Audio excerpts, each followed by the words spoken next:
Are you aware of the Divine Syndicate? The Divine what? Is this a joke? No, I am quite serious. What a ridiculous name. Anyway, I have never heard of this syndicate. Can you tell me if you saw Mr. Montague Dunn on the day of his death? Yes, of course. I met him, and we went to see Albert, his son, at around 9:30. He appeared quite calm. What were you doing on the morning of the accident?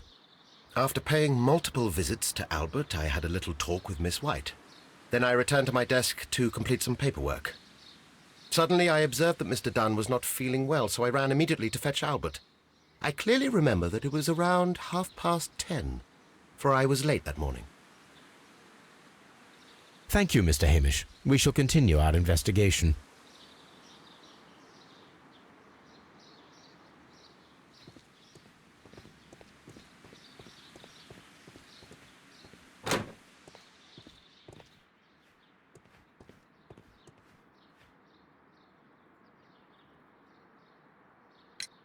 Your father's death does seem highly suspicious. What were your movements here on that day? Suspicious? Well, I was working in the seed house, taking care of Lysa something, or Lear Pontus, or... No, wait. These Latin names. And I spent so many hours trying to memorize them. Did you see your father that day? Yes. He came here with Mr. Hamish for his weekly visit. There was nothing unusual about that. And then? Nothing. They stepped out to the backyard. It was perhaps 20 minutes before 10 o'clock. Then about 10 minutes later, I saw my father heading for the dry tropics room while Mr. Hamish returned here. And Mr. Hamish and Miss White, what were they both doing that morning?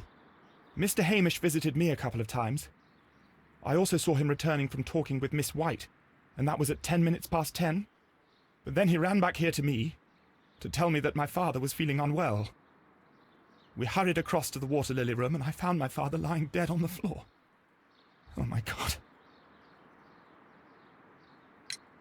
Tell me, have you ever heard of the Divine Syndicate?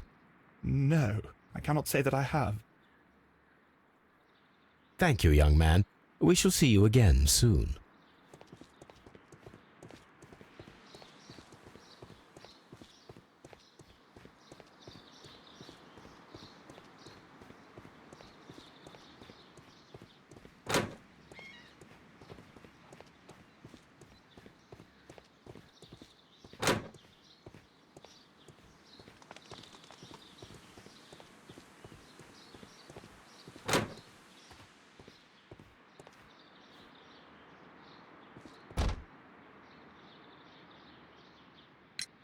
Can you tell me what Mr. Dunn was doing upon the day of his death? I can, but there is nothing very special to say. I was in the laboratory when I saw Mr. Dunn heading towards me. Tuesday is the day of his weekly visit. It was supposed to be at 9, but he was 10 minutes late, as usual. And then? Well, he came in to say good morning. Then I saw him spend 2 or 3 minutes by the plants outside the laboratory. After that, he ran out in the direction of the nursery, where Mr. Hamish was working. He was always in a rush during the inspection, you see. I would pity anyone who stood in his way. And that was the last time you saw him? Yes. I stayed in the laboratory until 20 minutes to 11, when I heard the cries of Albert to Mr. Hamish from the large glass house. I joined them as soon as I could, for I knew that something must be very wrong. What exactly were you doing in the laboratory? I was recording an experiment for my thesis. I only stopped my work once when Mr. Hamish visited me briefly around 10 o'clock. You say you were recording an experiment when the tragedy occurred. Might I listen to the roll? Certainly. Please do. You will find it in the laboratory. It is number 320. The Divine Syndicate. Does that name mean anything to you, by any chance? Not at all. But it is a very pretty name. Thank you, miss. Everyone has gone, Holmes. The way is clear.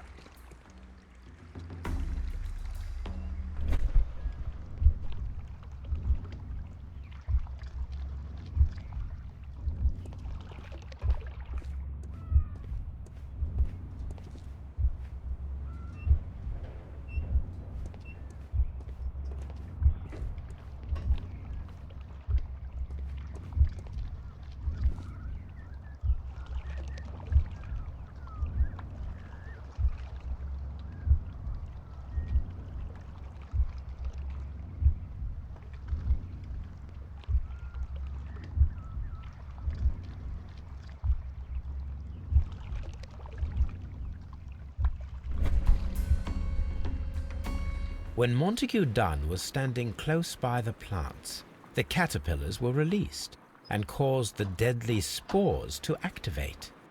Panicking, and likely already half asphyxiated, Montague Dunn started back and knocked over the bust. He rushed to the door, but it was locked. He had to force it open with his shoulder. We already know the outcome. Montague Dunn collapsed and died not far from the pool. Well, it is time to perform our experiment on the ventilation system.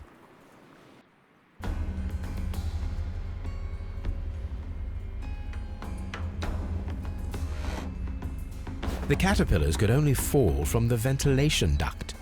Our caterpillars are in place. I'll activate the ventilation system so that they fall down. Watson, stay here and observe. All right, Holmes.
We can see the interior of the Colonial Collection Room from this window.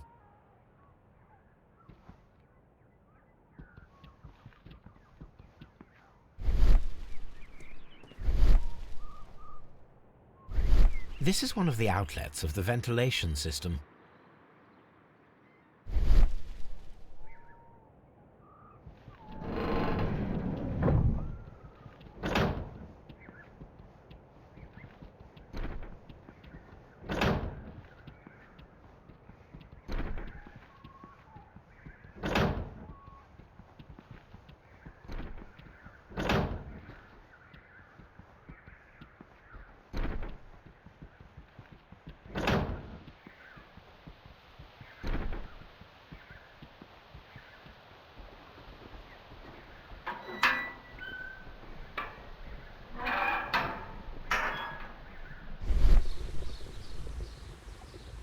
Before starting the engine, I need to enable the power supply.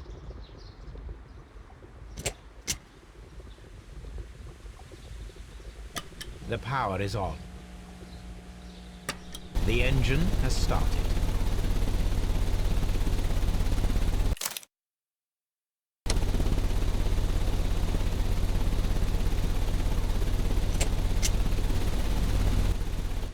The ventilation system is working.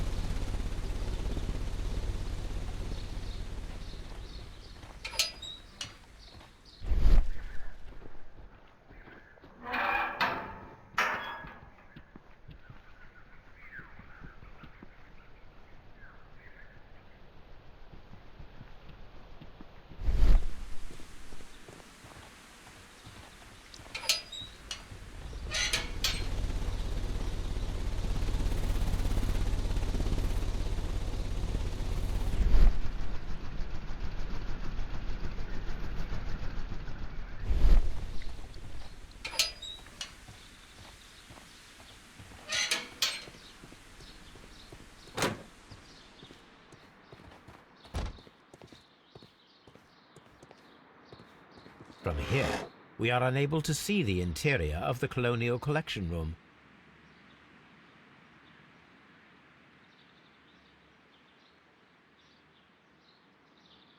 Materials for...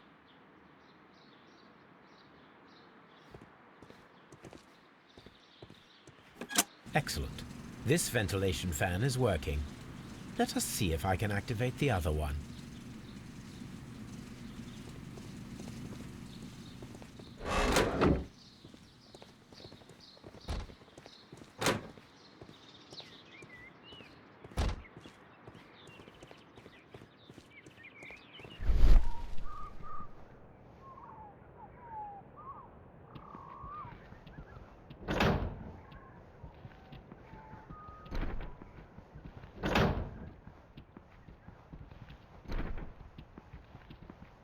We can see the interior of the Colonial Collection Room from this window. Perfect. Now I just need to find Watson to check the result. It works perfectly, Holmes. Bravo. Now, if you could just help me to get rid of these caterpillars. Perfect. Now we know how the murder of Montague Dunn was carried out, by activating both Albert's and Mr. Hamish's fans. But only from Mr. Hamish's workplace would it be possible to see when Montague Dunn entered the Colonial Collection Room.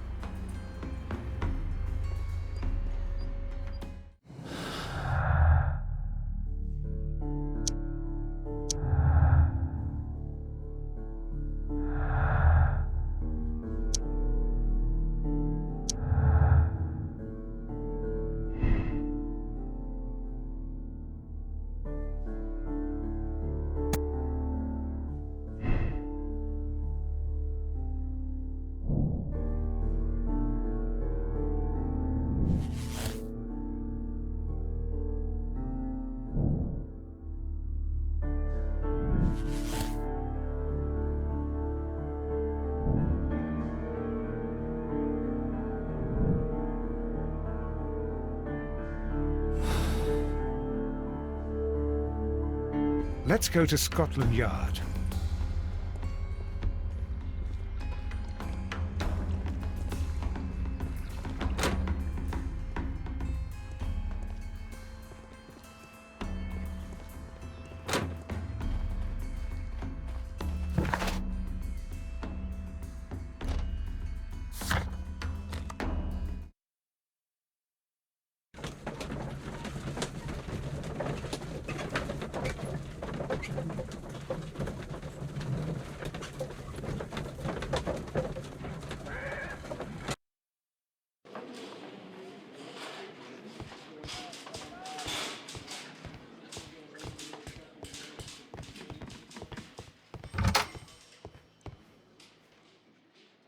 Inspector, I believe that Martin Hamish is guilty of the murder of Montague Dunn. Aha! I knew it. I'll send the lads around to arrest him. Very good. I shall wait to hear from you.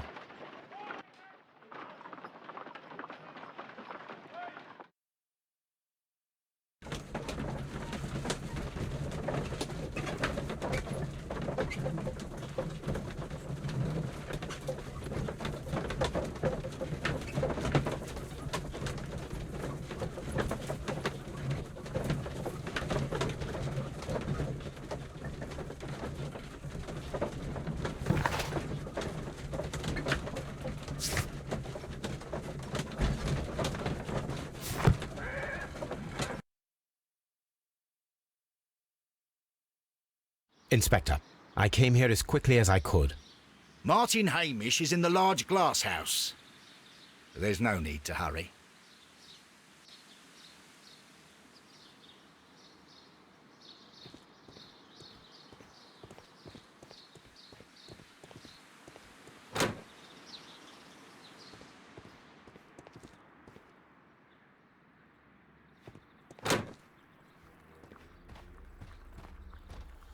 Holmes, my God! Yes, we found him like that. Our messing around with the ventilation system didn't go unnoticed. Mr. Hamish realized that we knew. Inspector, could you arrange the body, please? I should like to examine it.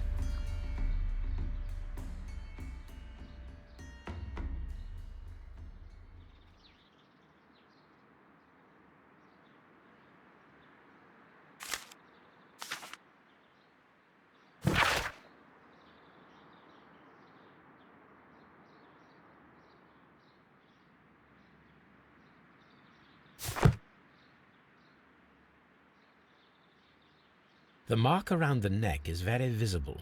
He died instantly.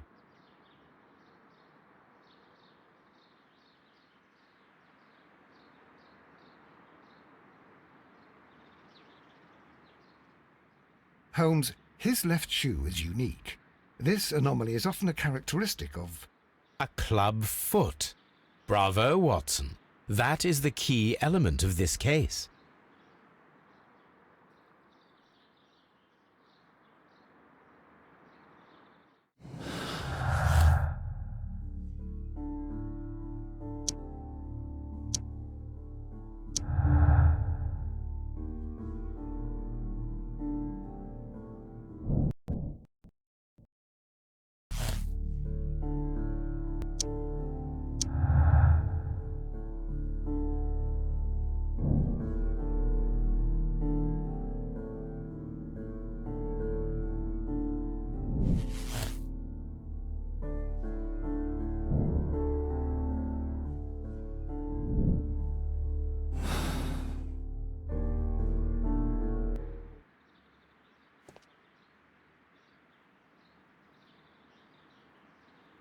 Something about this rings very oddly. Why do you say that, Mr. Holmes? Why? Because of Mr. Hamish's club foot. Oh, I deserve to be kicked from here to Charing Cross. I should have noticed it. But, Mr. Holmes, I can't see why. No, I don't suppose you do. You must recall that Mr. Dunn was locked inside the Colonial Collection Room by the murderer. If it was Mr. Hamish, he would have had to run up to his workplace to trigger the fan situated above it, taking into consideration the condition of his foot. Well, it is still possible. Perhaps, but it is rather strange that such a person as Mr. Hamish decided to base his plan on the speed of his gait. You mean to say that somebody helped him? So the suicide is questionable? Correct. Mr. Hamish accuses only himself in his letter, and so the investigation stops. Possibly an accomplice, then?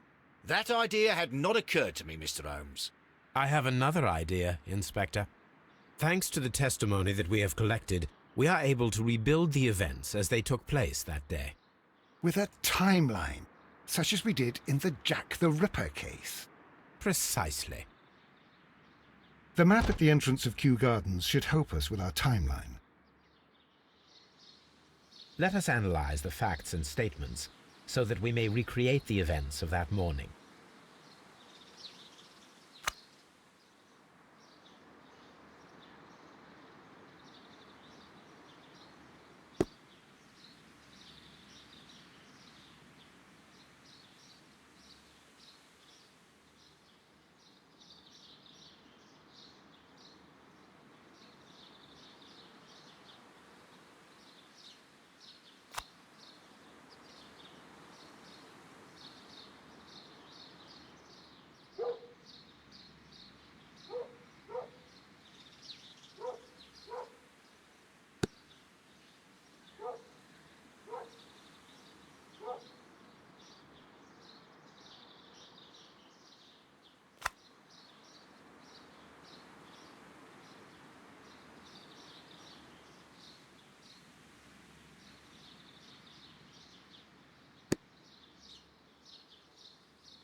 Let us summarize.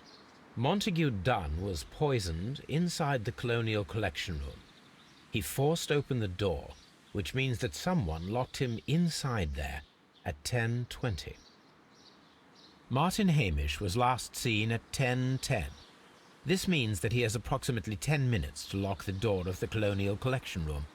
Given that he was club-footed, it is doubtful. Albert also has 10 minutes to lock the door of the Colonial Collection Room, which is quite enough time. Miss White was last seen at 10 o'clock, which means that she had approximately 20 minutes to lock the door. More than enough time. Perfect, Watson. Now, let us ascertain who assisted Martin Hamish in killing Montague Dunn.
But Holmes, how can you be certain that we'll find Miss White here?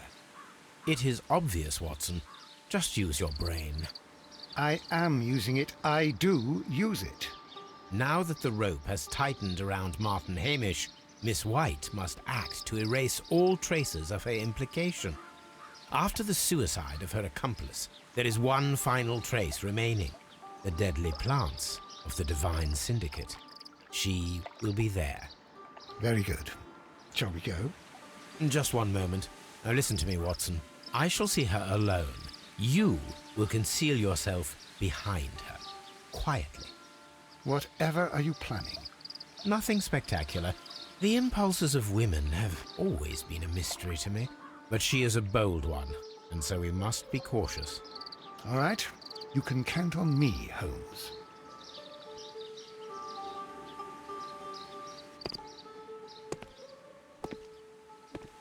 Mr. Holmes, good day to you. You do not seem surprised, Miss White. Well, I was expecting you. Not for too long, I believe. So please tell me, as it is still unclear, who planned the murder? Was it you? You were wrong, Mr. Holmes. It was Martin Hamish, then. You managed to convince him to take on a more prominent role. You could not be further from the truth. You think that you can fool me? You don't care what I think. I am not blaming you, Miss White. You are a young and brilliant woman, trapped in a dull and hostile world. Life has never been easy, men in particular. You... It is hopeless. Indeed.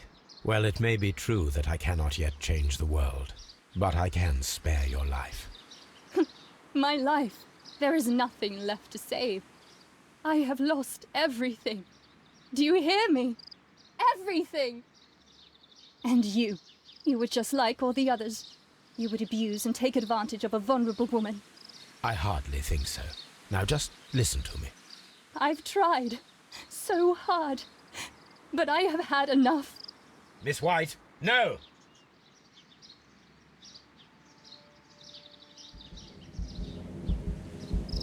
I beg you not to do this, Miss White. Don't come any closer.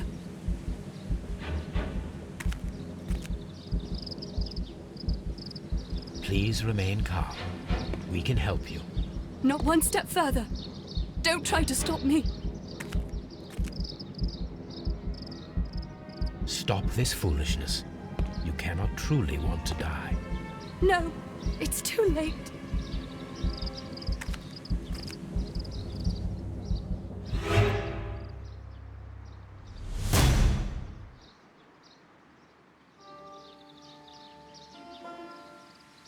This is tragic, Holmes. Are you able to do anything? I'm afraid not.